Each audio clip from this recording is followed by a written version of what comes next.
قصه وزیر و پادشاه. پادشاه را وزیر عاقل بود، از وزارت دست برداشت.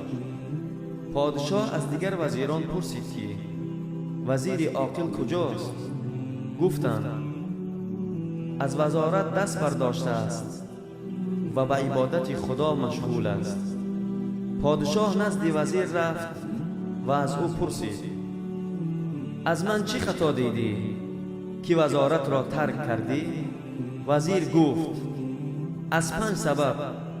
یکم آن که تو همیشه نشسته بودی و من حضور تو راست می ایستادم.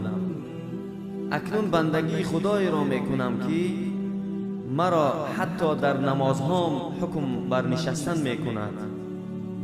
دوم آن که تو طعام می خوردی و من نگاه می کردم.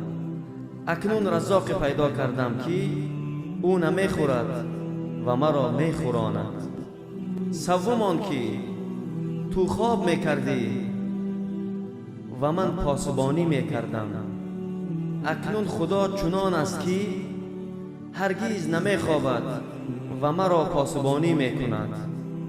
چهارم آن که می ترسیدم اگر تو بمیری مرا از دشمنانت آسیب برسد.